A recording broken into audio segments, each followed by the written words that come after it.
नमस्कार, TV 27 news देख रहे हैं आप और मैं हूं आपके साथ दिनकर आनंद। प्रधानमंत्री नरेंद्र मोदी ने गाजियाबाद में बीजेपी प्रत्याशी अतुल गर्ग के समर्थन में रोड शो किया। इस दौरान सीएम योगी आदित्यनाथ भी मौजूद रहे। रोड शो के दौरान हजारों लोगों की भीड़ पीएम मोदी की एक झलक पाने के लिए डटी रही। कार्यकर्ताओं ने मोदी मोदी के नारे लगाए। वहीं इस दौरान लोगों में काफी उत्साह देखने को मिला। तो आज प्रधानमंत्री नरेंद्र मोदी और सीएम योगी आदित्यनाथ ने गाजियाबाद में रोड शो किया है। आपको बता दें कि बीजेपी ने गाजियाबाद लोकसभा सीट से अतुल गर्ग को मैदान में उतारा है और उनके समर्थन में खुद प्रधानमंत्री नरेंद्र मोदी और सीएम योगी आदित्यनाथ ने आज रोड शो किया। रोड शो में भारी संख्या में गाजियाबाद की जनता पहुंची और प्रधानमंत्री नरेंद्र मोदी और सीएम योगी आदित्यनाथ को देखने के लिए रोड के दोनों साइड युवा, बुजुर्ग और महिलाएं खड़ी रहीं।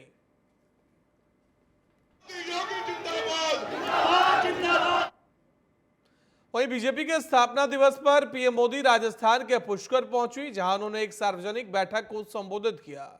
इस दौरान उन्होंने विपक्ष पर जमकर निशाना साधा। पीएम मोदी ने कहा कि कांग्रेस राज में किसान, गरीब, युवा बदहाल थे, आतंकी हमले होते थे। आज मजबूत सरकार है। बीजेपी राज में राजस्थान नई ऊंचाइयां हासिल कर रहा है। कांग्रेस को गरीबों, वंचितों और युवाओं की कभी परवाह नहीं थी। कांग्रेस ऐसी है, एक तो करेला, दूसरा नीम चढ़ा, एक तो परिवार वाली पार्टी, दूसरा भ्रष्टाचार। वहीं घोषणा पत्र को लेकर भी पीएम ने कांग्रेस पर जमकर हमला बोला। उन्होंने कहा कि यह घोषणा पत्र कांग्रेस को बेनकाब करता है। यह घोषणा पत्र मुस्लिम लीग घोषणा पत्र की तरह है। कांग्रेस मुस्लिम लीग घोषणा पत्र को लागू करना चाहती है।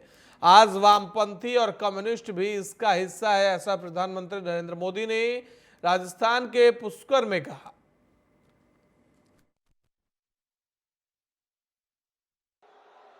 हमारा ये क्षेत्र कमल से इस क्षेत्र का संबंध है और भाजपा की पहचान भी देश के कोने कोने में कमल खिलाने जा रही है। और इसलिए पूरा देश कह रहा है, हर माता बहनें कह रही है, हर नौजवान कह रहा है, फिर एक बार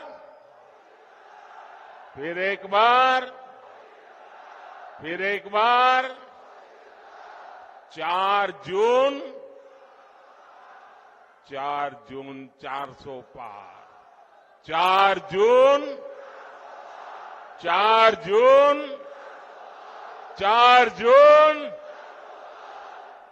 साथियों, देश के इतिहास में कभी कभी ऐसे मौके आते हैं जब उस देश के नागरिकों का एक फैसला अगले सैकड़ों वर्षों का भविष्य तय करता है। 2024 का ये चुनाव ऐसा ही बड़ा अवसर है। वहीं प्रधानमंत्री मोदी ने सहारनपुर से चुनावी शंखनाद किया। पश्चिमी यूपी पीएम मोदी ने विपक्ष पर जमकर हमला बोला। पीएम मोदी ने राम राम से मंच पर पहुंचकर अपना संबोधन शुरू किया। उन्होंने कहा कि दुनिया भर में देश का डंका बज रहा है। पीएम मोदी ने कहा कि कांग्रेस जितने साल सत्ता में रही उसने कमीशन खाने को प्राथमिकता दी। यह विपक्षी गठबंधन भी कमीशन के लिए ही है, जबकि एनडीए मोदी सरकार मिशन के लिए है। पीएम मोदी ने कहा कि अयोध्या में रामलला का भव्य मंदिर चुनावी घोषणा नहीं बल्कि हमारा मिशन रहा। इस वर्ष रामनवमी में हमारे प्रभु राम टेंट में नहीं बल्कि भव्य राम मंदिर में दर्शन देंगे।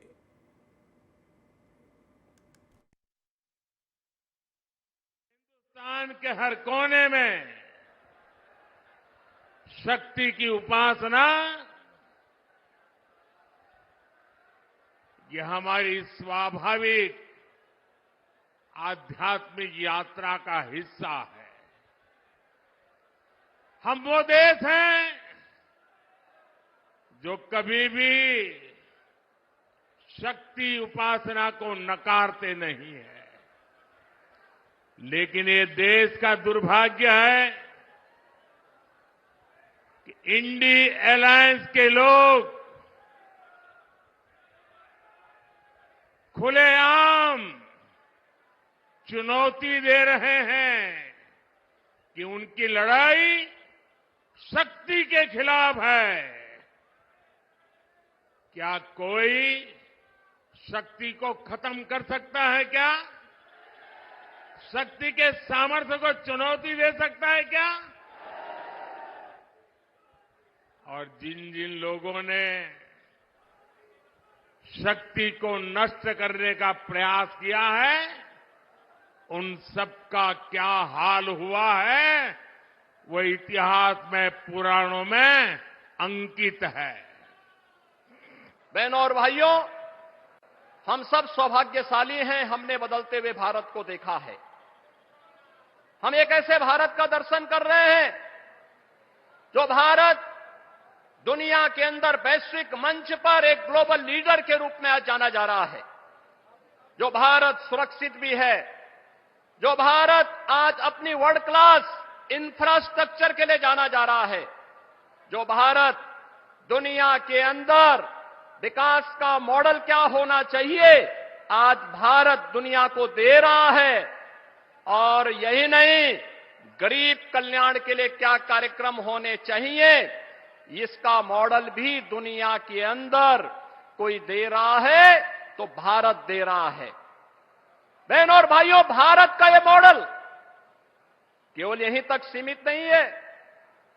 नौजवान की आजीविका हो या भारत की आस्था का सम्मान, पहले लोग हिचकते थे इन मुद्दों को टच करने के लिए, लेकिन आज कोई हिचक नहीं। जो भारत का है, भारतीयता का है, भारत के हित में है, मोदी जी के नेतृत्व में उस कार्य को करने में कोई हिचक नहीं, उसमें कोई रुकावट नहीं, कोई बैरियर नहीं। और वही बैरियर आज जब धीरे धीरे इस करके समाप्त हुए हैं तो एक नए भारत का दर्शन हम कर रहे हैं। हमारी पीढ़ी सौभाग्यशाली है कि हम नए भारत का दर्शन भी कर रहे हैं, नए भारत के अंदर अपने भविष्य का निर्माण भी कर रहे हैं, आने वाली पीढ़ी के भविष्य को भी बना रहे हैं। वहीं बीजेपी के राष्ट्रीय अध्यक्ष जेपी नड्डा ने राज्यसभा सदस्य के रूप में शपथ ली है। आपको बता दें कि जेपी नड्डा ने उपराष्ट्रपति और राज्यसभा के सभापति जगदीप धनखड़ की मौजूदगी में शपथ ग्रहण किया। मालूम हो कि जेपी नड्डा गुजरात से राज्यसभा के निर्विरोध चुने गए हैं। इसके साथ ही नड्डा लगातार तीसरी बार राज्यसभा के लिए चुने गए हैं।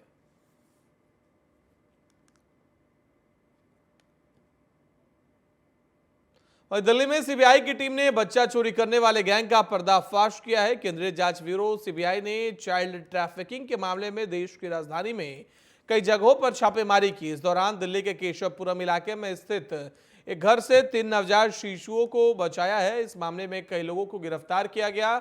सीबीआई सूत्रों के मुताबिक मानव तस्करी के इस काले धंधे में कई लोग शामिल हैं। नवजात बच्चों को काले बाजार में वस्तुओं के रूप में खरीदा और बेचा जा रहा था। सीबीआई फिलहाल इसमें शामिल सभी पक्षों से पूछताछ कर रही है, जिसमें बच्चों को बेचने वाली महिला और खुद खरीदने वाले दोनों शामिल हैं। सीबीआई ने एनसीआर में 7 से 8 बच्चों की तस्करी में शामिल व्यक्तियों को गिरफ्तार किया। गिरफ्तार किए गए लोगों में से एक अस्पताल का वार्ड बॉय और कई अन्य महिलाएं शामिल हैं। सीबीआई सूत्रों के मुताबिक पिछले महीने ही करीब 10 बच्चे बेचे गए और कुल मिलाकर 7 लोगों को इस मामले में गिरफ्तार किया गया है। वहीं पश्चिम बंगाल के पूर्वी मिदनापुर जिले के भूपति नगर में राष्ट्रीय जांच एजेंसी यानी कि एनआईए की एक टीम पर हमला हो गया। बता दें कि एनआईए अधिकारी तृणमूल कांग्रेस के एक नेता के घर पर 2022 में हुए विस्फोट मामले की जांच के लिए पहुंचे थे। तभी उग्र भीड़ ने उनकी कार पर पत्थरबाजी शुरू कर दी, जिससे गाड़ी की विंडो स्क्रीन क्षतिग्रस्त हो गई और उसमें सवार एक अधिकारी घायल हो गया। वहीं हमले को लेकर बीजेपी नेता शिशिर बाजोरिया ने कहा कि आज फिर से हमारे राज्य में एनआईए पर हमला हुआ और पुलिस ने इस विषय पर कुछ भी नहीं किया। हमने राज्य चुनाव आयोग को पत्र लिखकर भूपति नगर पुलिस प्रशासन पर कार्रवाई करने की मांग की है।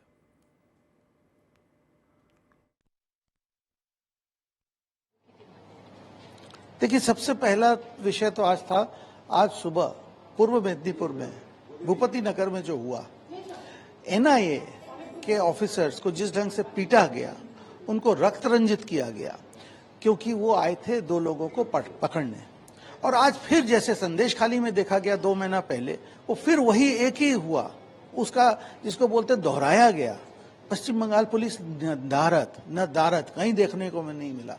कोई तो बोलता है कि हमें खबर नहीं मिला। अरे खबर मतलब क्या एनआईए किसी को हिरासत में लेने जाएगा तो पहले बोलेगा कि भाग जाओ, हम आ रहे हैं। ये जब ये घटना घट रहा है तो पुलिस का तो काम है वहां पर पहुंचने का। यदि कहीं पर कोई अटैक होता है तो पुलिस क्या बोलेगा, अटैक हुआ मगर हमारे पास पहले अग्रिम कोई खबर नहीं था। देखिए ये सब इसका कारण एक ही है कि बीते हुए कल हमारे मुख्यमंत्री महोदया ने कहा कि सेंट्रल एजेंसीज को पीटो, खास करके उन्होंने कल चिन्हित किया एनआईए को, और आज वो घटना घट गया। और हमारी मांग इलेक्शन कमीशन से है कि जो 5 अफसरान इसमें सीधा जिनका रोल है, जो ओसी हैं भूपति नगर के, वो एसडीपीओ जो हैं कॉन्टाई के, जो पुलिस सुपर है पूर्व मेदिनीपुर के, और जो एडीजी कानून व्यवस्था है और प्रदेश के डीजी, आप 5 को हटाओ। आप यदि बड़कों को नहीं हटाओगे तो ये छोटे छोटे को हटा के कुछ नहीं होता है। यदि एडीजी या डीजी के तरफ से हिदायत होता तो ऐसा हो ही नहीं सकता था। ये बड़े अफसर पुलिस के वर्दी तो पहने हैं, ऊपर से तृणमूल का जर्सी पहने बैठे हैं। वहीं मुंगेली जिले के लोरमी में लोकसभा चुनाव को लेकर जिला प्रशासन ने जागरूकता विशाल बाइक रैली निकाली। जिला प्रशासन ने गोंडखामेही हाई स्कूल मैदान से बाइक रैली निकालकर मतदाताओं को जागरूक किया। इस दौरान जिला कलेक्टर राहुल देव ने 100% मतदान करने के लिए शपथ दिलाते हुए कहा कि मतदान हर नागरिक का कर्तव्य है, जिसे जिम्मेदारी पूर्वक करना चाहिए। इस आयोजन में सुबह से ही सभी विभागीय अधिकारी, कर्मचारी और सक्रिय महिलाओं ने बढ़ चढ़कर हिस्सा लिया। मतदाता जागरूकता के कार्यक्रम किए जा रहे हैं। ये जिले से स्तर से लेकर ग्राम स्तर तक विभिन्न टाइप के प्रकार के कार्यक्रम किए जा रहे हैं। उसी क्रम में आज यहाँ पर एक बाइक रैली का आयोजन किया गया है और हमारा ये लक्ष्य है कि पूरे क्षेत्र के साथ में पूरे जिले की जनता को जागरूक कर हम 100% मतदान के लिए प्रेरित करें। गोड़खामी में हम लोग सब उपस्थित हुए हैं। हमारे यहाँ आने का उद्देश्य मतदाता जागरूकता है। हम चाहते हैं कि मुंगेली जिले में 100% मतदान हो, जिसके लिए हमारी पूरी टीम सीओ जिला पंचायत के नेतृत्व में लगी है। हमारे साथ एसपी साहब भी आए हुए हैं। गांव में आके हम लोगों से बात कर रहे हैं कि मतदाता जागरूकता कैसे हो, अधिक से अधिक संख्या में लोग कैसे मतदान करने निकलें। आज एक कार्यक्रम भी हुआ। इसके बाद अभी विशाल बाइक रैली है जो गोड़खामी से लोरमी की ओर जाएगी, जिसमें पंचायत विभाग के सभी जो हमारे कर्मचारी हैं, जो गाँव स्तर पे काम करते हैं धरातल पे, वो शामिल होंगे। वहीं कांग्रेस की पूर्व अध्यक्ष और वरिष्ठ नेता सोनिया गांधी ने केंद्र की मोदी सरकार पर जमकर हमला किया। राजस्थान के जयपुर में एक जनसभा को संबोधित करते हुए उन्होंने कहा कि हमारा देश पिछले 10 साल से एक ऐसी सरकार के हवाले है जिसने महंगाई और बेरोजगारी के अलावा कुछ नहीं दिया है। इस सरकार ने आम लोगों पर अत्याचार किया। यह देश सिर्फ चंद लोगों की जागीर नहीं है, यह देश हम सबका है। सोनिया गांधी ने आगे कहा कि भाइयों एवं बहनों, इस कार्यक्रम में आप सबके बीच आकर मुझे अपार गर्व हो रहा है। साथियों, कभी हमारे महान पूर्वजों ने कठिन संघर्ष के दम पर हमें आजादी दिलाई। इतने वर्षों बाद आज चारों तरफ अन्याय का अंधकार पड़ा है। हम सभी का संकल्प होना चाहिए कि हम इसके खिलाफ लड़ेंगे और न्याय की रोशनी खोजेंगे। आगे कहा कि आज संविधान को बदलने की साजिश हो रही है। महंगाई और अत्याचार को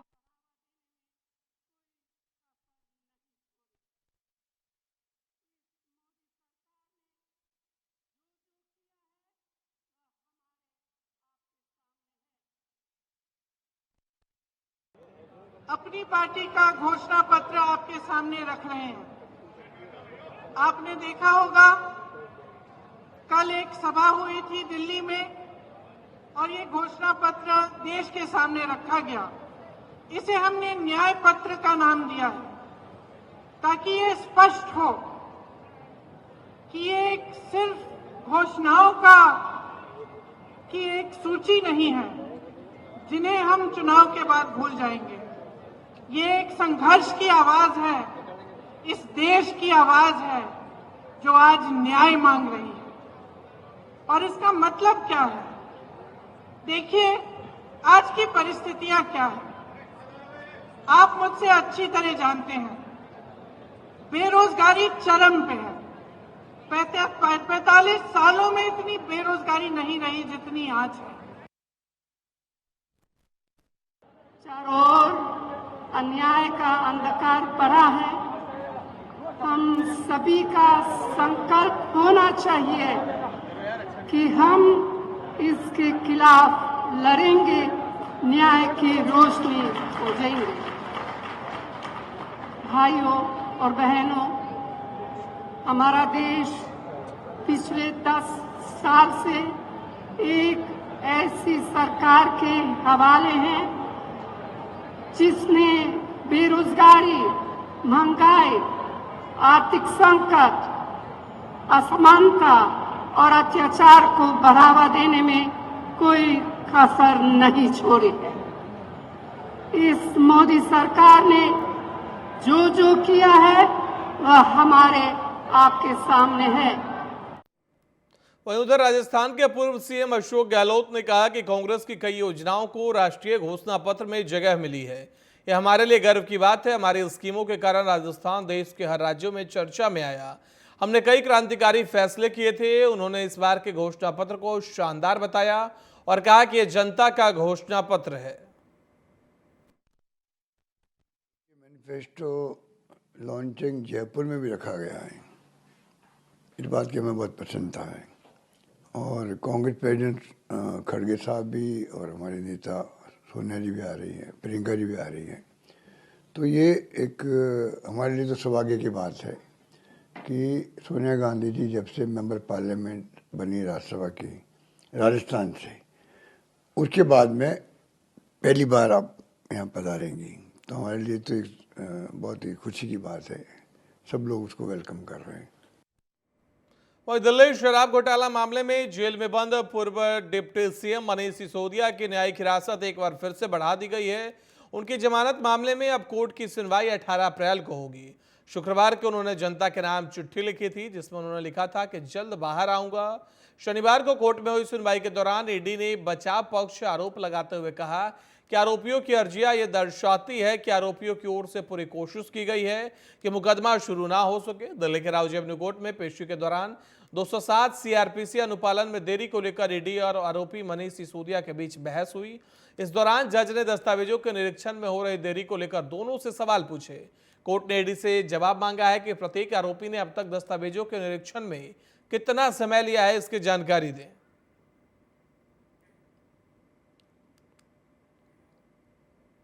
वहीं मुख्तार अंसारी की बांदा जेल में हुई मौत मामला अभी शांत नहीं हुआ है। एक और इसी मामले की जांच हो रही है। वहीं समाजवादी पार्टी की तरफ से मुख्तार की मौत को संदिग्ध बताते हुए सरकार पर सवाल खड़े किए जा रहे हैं। वहीं ईद से पहले शुक्रवार देर रात सपा कार्यालय के बाहर मुख्तार की हमदर्दी में एक होर्डिंग लगाई गई है जिसमें मुसलमानों से ईद ना मनाने की अपील की गई है। समाजवादी पार्टी के नेता राम सुधाकर यादव की तरफ से लगवाई गई होर्डिंग में लिखा गया है कि मुसलमान भाइयों इस बार ईद ना मनाएं बल्कि उसकी जगह पर मुख्तार अंसारी के लिए दुआ मांगे। हालांकि इस बात की जानकारी जैसे प्रशासन को हुई उसने तत्काल संज्ञान लेते हुए उस होर्डिंग को हटवाया। बता दें कि सपा कार्यालय के बाहर मुख्तार के समर्थन में लगी होर्डिंग का वीडियो सोशल मीडिया पर अब तेजी से वायरल हो रहा है। गौरतलब है कि सपा की तरफ से मुख्तार अंसारी की मौत पर सवाल खड़े किए गए हैं। हालांकि सपा के जिस नेता के द्वारा यह होर्डिंग लगवाई गई है मुलायम सिंह यादव यूथ ब्रिगेड के पूर्व प्रदेश सचिव बताए जा रहे हैं।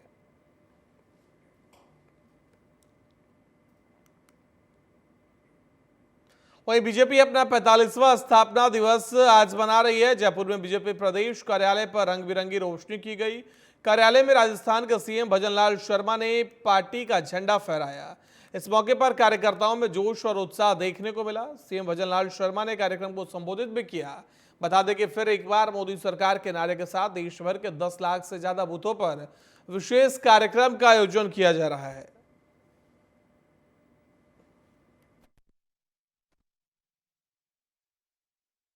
घनश्याम जी भाई साहब ने बहुत ही विस्तार से आपको पार्टी की स्थापना के बारे में बताया।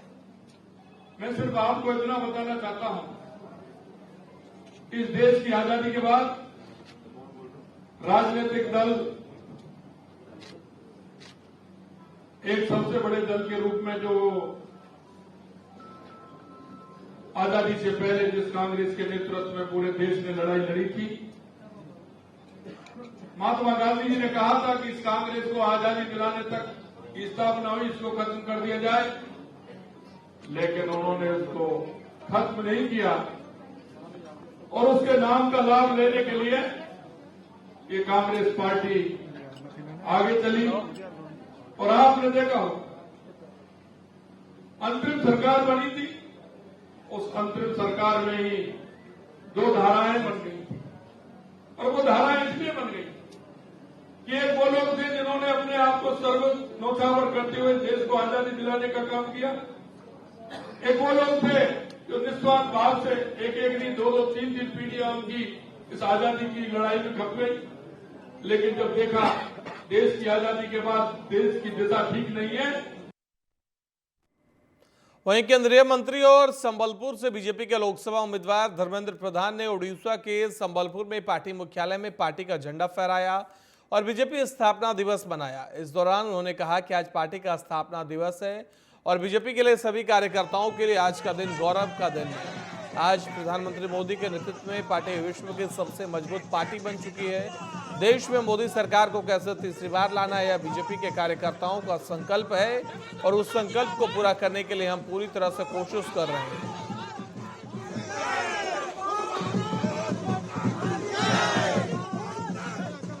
आज पार्टी के स्थापना दिवस है। भारतीय जनता पार्टी की सभी कार्यकर्ताओं के लिए आज की दिन एक अत्यंत पवित्र और गौरव की दिन है। पार्टी की उन दिनों की नेता स्वर्गीय अटल बिहारी वाजपेयी, जो देश के प्रधानमंत्री भी बने, उनकी नेतृत्व में पार्टी बनी थी। आज प्रधानमंत्री नरेंद्र मोदी जी के नेतृत्व में पार्टी विश्व की सबसे मजबूत पार्टी बन चुकी है। देश में मोदी सरकार को कैसे तीसरी बार लाना, डबल इंजन सरकार उड़ीसा में लगाना, यही आज भारतीय जनता पार्टी के कार्यकर्ताओं की संकल्प है। उस संकल्प को पूरा करने के लिए हम लोग पूरी जी जान दे के कोशिश करें। वहीं खबर गुवाहाटी से है, जहां बीजेपी स्थापना दिवस का आयोजन किया गया। इस अवसर पर गुवाहाटी में ध्वजारोहण किया गया। लोकसभा सीट से बीजेपी उम्मीदवार बिजली कलिता मेधी की उपस्थिति में ध्वजारोहण किया गया। साथ ही कई और राज्य में धूमधाम से बीजेपी का स्थापना दिवस आज मनाया गया। वहीं मेरठ में ठाकुर समाज से प्रताड़ित दलित समाज का परिवार एसएसपी ऑफिस पहुंचा। पीड़ित ने एसएसपी से सुरक्षा की गुहार लगाई है।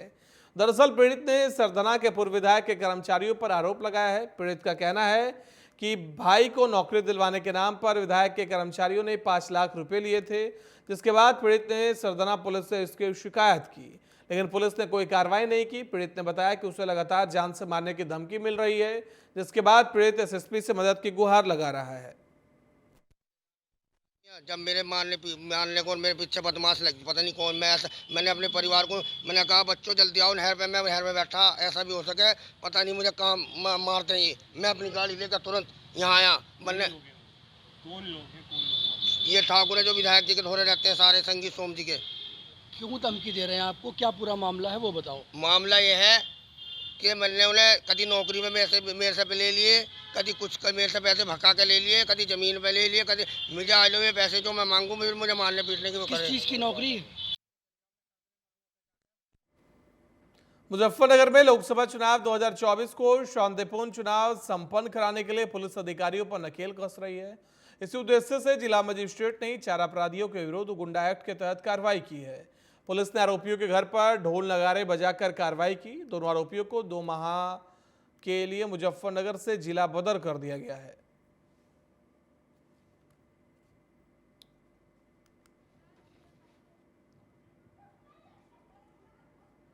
वहीं मुजफ्फरनगर जिला अस्पताल में मारपीट का मामला सामने आया। बता दें कि जिला अस्पताल में 2 पक्षों में जमकर मारपीट हुई है।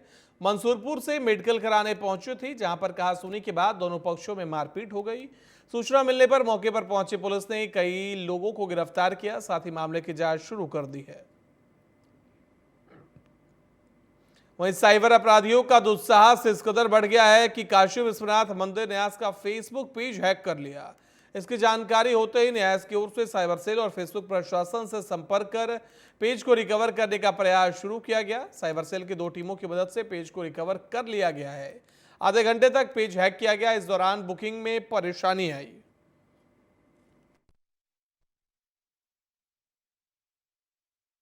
सभी श्रद्धालुओं को, मीडिया के सम्मानित साथियों को और आमजन को सूचित करना है। यह दुर्भाग्यपूर्ण है कि हमारा जो श्री काशी विश्वनाथ मंदिर न्यास का ऑफिशियल फेसबुक पेज है, किन्हीं शरारती तत्वों के द्वारा हैक कर लिया गया है। इस संबंध में आवश्यक विधिक कार्रवाई की जा रही है। फेसबुक एडमिनिस्ट्रेशन से संपर्क करते हुए उस फेस को दोबारा रिट्रीव करने का भी हम प्रयास कर रहे हैं। फिलहाल जो आपत्तिजनक पोस्ट कुछ डाली गई थी, उन्हें अभी डिलीट करवा दिया गया है। शेष विधिक कार्रवाई के पश्चात इसको दोबारा उसका कंट्रोल अपने हाथों में लेने के लिए न्यास प्रयासरत है। धमतरी में भीषण सड़क हादसा हो गया। जीप में सवार होकर स्कूल से घर जा रहे बच्चों का तेज रफ्तार डंपर ने टक्कर मार दी। इस हादसे में एक बच्चे की मौके पर ही मौत हो गई, जबकि 8 बच्चे घायल हैं। घायल बच्चों को जिला अस्पताल लाया गया है, जहां पर घायल बच्चों का इलाज चल रहा है। मौके से डंपर चालक फरार हो गया। हादसे की सूचना पर मौके पर पहुंचे पुलिस ने जांच पड़ताल शुरू कर दी है। पूरा मामला अर्जुनी थाना क्षेत्र का बताया जा रहा है। स्कूल की कमांडर जीप जा रही थी, जिसमें एक हाईवा ने टक्कर मारी, जिसमें एक बच्चे की मृत्यु हो गई है और 7-8 बच्चे घायल, इनका इलाज चल रहा है। और वो हाईवा को भी जब्त कर लिया गया है और अभी मर्ग इंटीमेशन लिया जा रहा है। मर्ग के बाद उस पर कार्रवाई की जाएगी, FIR किया जाएगा। और तहसीलदार से हम लोग 25,000 रुपये तात्कालिक मिलता है, वो भी मृतक के परिवार को देने की कोशिश करेंगे। क्या पता चल पाया सर कितने बच्चे थे, इसमें कहाँ जा रहे थे और हाईवा कहाँ से आ रहे थे? बच्चे पूरे क्लियर नहीं है, लेकिन काफ़ी बच्चे थे, 10-15 बच्चे थे मेरे ख्याल से, क्योंकि 8 बच्चे तो घायल ही हुए हैं और एक बच्चे अमृत हुआ है। और ये रायपुर की तरफ से होते हुए जगदलपुर साइड जा रही थी।